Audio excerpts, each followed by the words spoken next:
नमस्कार, आप देख रहे हैं इंडिया एट 9। मैं हूं नकमा। सबसे पहले खबर क्लाइमेट एक्टिविस्ट दिशा रवि की, जिसे दिल्ली पुलिस की स्पेशल सेल ने ग्रेटा थर्नबर्ग टूल किट मामले में देशद्रोह की धाराओं के तहत गिरफ्तार किया है। 22 साल की दिशा रवि को गिरफ्तार इसलिए किया गया है क्योंकि पुलिस ने ट्वीट करके यह दावा किया कि दिशा ने ही टूल किट को एडिट किया। टूल किट को बनाने और उसे हटाने में दिशा ही मुख्य साजिश करता है। दिशा ने ही टूल किट ग्रेटा थर्नबर्ग के साथ साझा किया, लेकिन जब उसे लगा कि इसमें कई संवेदनशील चीजें पब्लिक डोमेन में आ गई हैं तो उसने उसे डिलीट करने के लिए कहा। पुलिस का दावा है कि जैसा दिशा कह रही है कि उसने 2 लाइन एडिट किए, ऐसा बिल्कुल नहीं है। उसने कई बार एडिट किया है। इस बीच किसान नेताओं ने दिशा रवि की गिरफ्तारी का विरोध किया है और सरकार से उन्हें तुरंत रिहा करने को कहा है। 22 साल की दिशा रवि को दिल्ली पुलिस की स्पेशल सेल ने देशद्रोह की धाराओं के तहत बेंगलुरु से गिरफ्तार किया।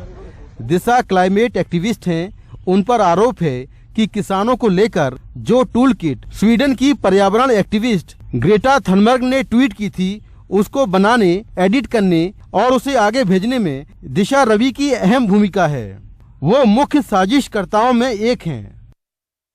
ये टूल किट एक तरह का गूगल डॉक्यूमेंट है जिस पर 26 जनवरी के आसपास किसानों के आंदोलन की प्लानिंग का जिक्र है। पुलिस के मुताबिक जैसा जैसा टूल किट में लिखा हुआ था वैसा ही 26 जनवरी और उसके आसपास हुआ। उस समय पुलिस ने दावा किया था कि टूल किट बनाने वाला खालिस्तानी संगठन पोइट फॉर जस्टिस है, जिसके प्रमुख एमओ धालीवाल हैं। ग्रेटा ने पहले ये टूल किट ट्वीट किया, लेकिन बाद में डिलीट कर एक नया टूल किट पोस्ट किया। दिल्ली पुलिस ने इसे देश के खिलाफ एक बड़ी साजिश मानते हुए देशद्रोह का केस दर्ज किया था। इसी केस में पहली गिरफ्तारी दिशा रवि की हुई है। पुलिस ने दिशा को कोर्ट में पेश कर 7 दिन की पुलिस रिमांड मांगते हुए कहा कि ये खालिस्तानी संगठनों को दोबारा खड़ा करने और भारत सरकार के खिलाफ एक बड़ी साजिश है। इसमें हजारों लोग शामिल हैं। दिशा खालिस्तानी आतंकी गुरु पतवंत सिंह पन्नू से प्रभावित हैं। इसने 3 फरवरी को टूल किट एडिट किया है। दिशा का मोबाइल बरामद कर लिया है, लेकिन डेटा डिलीट है। वहीं दिशा ने कोर्ट में बोला कि मैंने 2 लाइन एडिट की थी। मैंने जो किया किसानों के सपोर्ट में किया। जो अन्नदाता हैं उनसे मैं प्रभावित हूँ। वो मुझे खाना और पानी देते हैं। पुलिस ने कहा कि इस मामले में शांतनु और निकिता को भी गिरफ्तार करना है। दिशा रवि पर्यावरण से जुड़े मामलों में बढ़ चढ़कर हिस्सा लेती आई हैं। 2018 में बनी फ्राइडे फॉर फ्यूचर की वो संस्थापकों में से एक हैं। दिशा बीबीए स्नातक हैं।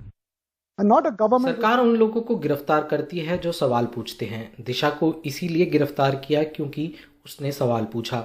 दिशा ने जो हिम्मत दिखाई वह हिम्मत देश के सभी युवाओं में होनी चाहिए। ये हमारा संवैधानिक अधिकार है। ग्रेटा थनबर्ग को दुनिया में पर्यावरण से जुड़े मुद्दों को उठाने के लिए जाना जाता है। उन्हें संयुक्त राष्ट्र संघ ने भी सुना। दिशा रवि पर आरोप है कि उन्होंने ग्रेटा थनबर्ग के किसानों से जुड़े एक ट्वीट किट को एडिट किया और फिर ट्वीट कर दिया।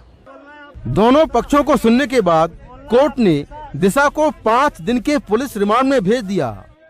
बेंगलुरु से अपने सहयोगी निहाल किदवई और दिल्ली से कैमरामैन अश्विनी मेहरा के साथ मैं मुकेश सिंह, एनडीटीवी इंडिया। हरियाणा के करनाल में आज भारतीय किसान यूनियन के प्रवक्ता राकेश टिकैत समेत कई किसान नेताओं ने किसान महापंचायत में हिस्सा लिया। ये महापंचायत करनाल के इंद्री में हुई। मंच पर राकेश टिकैत ने फिर से दोहराया, जब तक कृषि कानून वापस नहीं होगा तब तक घर वापसी नहीं होगी। उन्होंने केंद्र सरकार पर जमकर हमला बोला। राकेश टिकैत सहित कई दूसरे किसान नेता भी महापंचायत में पहुंचे। उन्होंने हरियाणा के कृषि मंत्री के किसान आंदोलन में मारे गए लोगों के बारे में दिए गए आपत्तिजनक बयान की कड़ी निंदा की। ज्यादा दिमाग सरकार खराब न करे। अभी इस जवान और किसान ने ये कहा है कि बिल वापसी कर लो। अभी गद्दी वापसी का नारा नहीं लगाया हमने नहीं लगाया अभी गद्दी वापसी का। 3 बिल वापसी नहीं होंगे तो घर वापसी नहीं होगी। ये पूरा नारा है किसानों का। कांग्रेस नेता राहुल गांधी ने रविवार को असम में अपनी पार्टी का चुनाव अभियान शुरू कर दिया। उनकी पहली रैली ऊपरी असम के शिवसागर में हुई, वहीं से जहां से प्रधानमंत्री मोदी ने जनवरी में बीजेपी के अभियान की शुरुआत की थी। अपने भाषण में राहुल गांधी ने चाय बागान मजदूरों समेत ऊपरी असम के मतदाताओं को लुभाने की कोशिश की, उनके वेतन बढ़ाने का वादा किया। साथ ही कहा कि नागरिकता संशोधन अधिनियम को कांग्रेस असम में लागू नहीं होने देगी। असम में 2 महीने के बाद चुनाव हैं। संजय चक्रवर्ती और रतनदीप चौधरी की ये रिपोर्ट। असम में अपने चुनाव अभियान की शुरुआत के लिए कांग्रेस नेता राहुल गांधी उसी बस से शिवसागर में रैली के लिए पहुंचे, जिसे असम बचाओ यात्रा के तहत कांग्रेस राज्य के कोने कोने में ले जाएगी। जनवरी में प्रधानमंत्री मोदी ने पहली चुनावी रैली शिवसागर में ही की थी। यहां उन्होंने 1 लाख से ज्यादा लोगों को जमीन के कागजात सौंपे और वादा किया कि अवैध अप्रवासियों से यहां के मूल बाशिंदों की संस्कृति की रक्षा करेंगे। असम में अवैध अप्रवासियों का ये मुद्दा इन चुनावों में और तेज होने जा रहा है। चाहे कुछ भी हो जाए, चाहे कुछ भी हो जाए, चाहे कुछ भी हो जाए, CAA नहीं होगा। असम अकॉर्ड की प्रिंसिपल्स को मैं और कांग्रेस पार्टी के सब नेता डिफेंड करेंगे, प्रोटेक्ट करेंगे। राहुल गांधी ने कहा कि अगर उनकी पार्टी सत्ता में आई तो वो ये सुनिश्चित करेंगे कि चाय बागान के मजदूरों को मिलने वाली दिहाड़ी में बढ़ोतरी हो। चाय के वर्कर को 167 और गुजरात के व्यापारी को टी गार्डन। इसीलिए ये आसाम को बांटना चाहते हैं। 167 ये हुआ, ये क्या भैया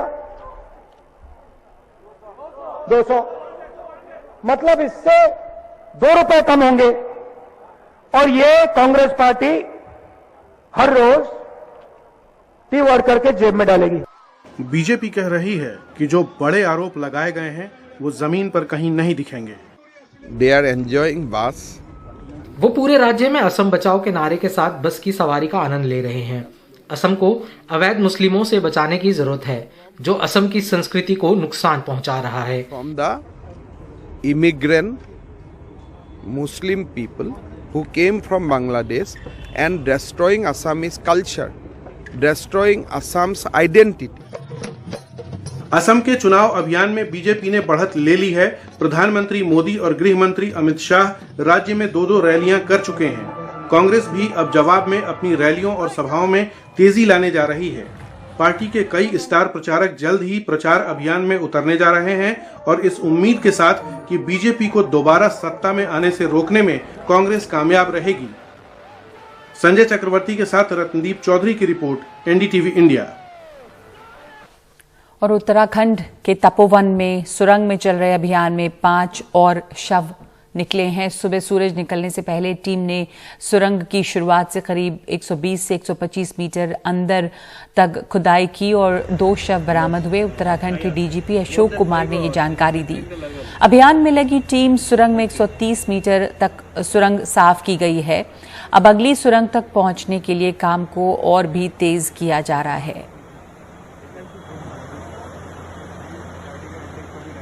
तबाही से परेशान चमोली के लोगों की मदद में सेना जुटी हुई है। वो लगातार उन तक जरूरी सामान पहुंचा रही है। तबाही में कई पुल बह गए हैं, गांव का संपर्क बाकी जगहों से टूट गया है। अब सेना अस्थायी पुल बना रही है, जिससे गांव वालों को मदद मिल सकेगी।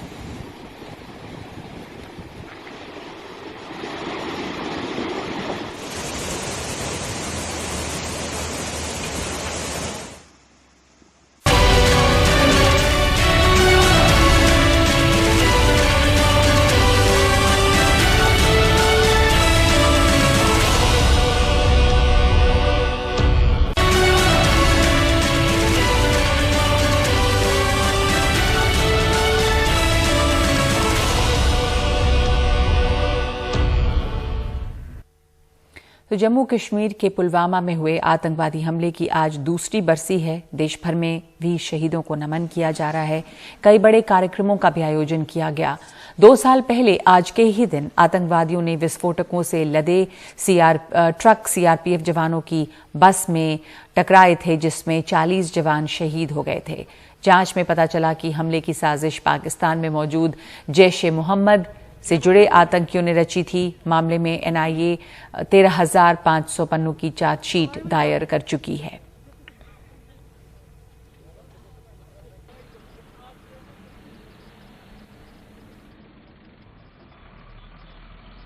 No Indian can forget this day. 2 years ago, the Pulwama attack happened. We pay homage to all the martyrs we lost in that attack. We are proud of our security forces. Their bravery will continue to inspire generations. India has undertaken a massive effort to become self-reliant in the defense sector. और तेल की कीमतें लगातार बढ़ती जा रही हैं। मध्य प्रदेश में तो प्रीमियम पेट्रोल 100 रुपए लीटर तक पहुंच गया है। 1 महीने से ज्यादा वक्त से लगातार तेल के दाम बढ़े हैं। इससे आम लोगों को परेशानी काफी हो रही है। मध्य प्रदेश में प्रीमियम पेट्रोल की कीमत 100 रुपए प्रति लीटर के पार पहुंच गई है।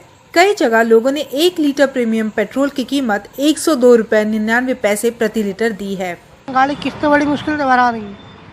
रोज के 200-250 दिन भर में हो रहा है। और कोई मेहनत करे तो क्या बनेंगे, उसमें कुछ नहीं मिल रहा है। पेट्रोल है तो महंगा ही महंगा हो जा रहा है। अभी तक तो बहुत ज़्यादा कष्ट नहीं हो रहा था, लेकिन जब से फ्यूल प्राइस बढ़ गए, पेट्रोल का प्राइस मेरे ख्याल से एमपी में सबसे ज़्यादा है, क्योंकि सबसे ज़्यादा वैट पेट्रोल और डीजल पे एमपी में लग रहा है। अब तो जाना मुश्किल हो गया है। लगातार छठे दिन पेट्रोल डीजल की कीमतों में ये बढ़ोतरी हुई है। रविवार को पेट्रोल की कीमत 25 पैसे प्रति लीटर और डीजल की कीमत 30 पैसे प्रति लीटर बढ़ी। सत्ते पे आने के पहले उन्होंने बोला था कि अच्छे दिन आएंगे, लेकिन अच्छा दिन तो एक भी नहीं दिख रहा है। जो करना चाहिए आम जनता के लिए वो तो नहीं है, और पेट्रोल के दाम तो बढ़ ही रहे। और ये तो सबसे जरूरतमंद है, पेट्रोल और डीजल बहुत महंगा हो गया है। अपना तो एक ही कहना है गवर्नमेंट से, महाराष्ट्र राज्य से भी और मोदी जी से भी, कि उन्होंने डीजल और पेट्रोल के भाव कम करने चाहिए, वो सबसे जरूरतमंद चीज़ है ये। लेकिन सवाल ये है कि पेट्रोल और डीजल की कीमतों में आग क्यों लगी है? पेट्रोल डीजल में तेजी कैसे थमेगी? तुरंत उपाय के तौर पर केंद्र राज्य टैक्स घटाएं, केंद्र और राज्य को खर्च कम करने के तरीके ढूंढने होंगे। पेट्रोलियम उद्योग में भी प्रतियोगिता जरूरी है। 6 जनवरी से पेट्रोल और डीजल में तेजी जारी है। इसका एक असर महंगाई पर भी पड़ना तय है। यानी न सिर्फ गाड़ियों में घूमना फिरना महंगा होगा, बल्कि माल ढुलाई महंगी होने से जरूरी चीजों की कीमतें भी बढ़नी तय है। Bureau report, NDTV India. तो अभी इंडिया एट 9 में इतना ही। आगे देखिए सिटी एक्सप्रेस।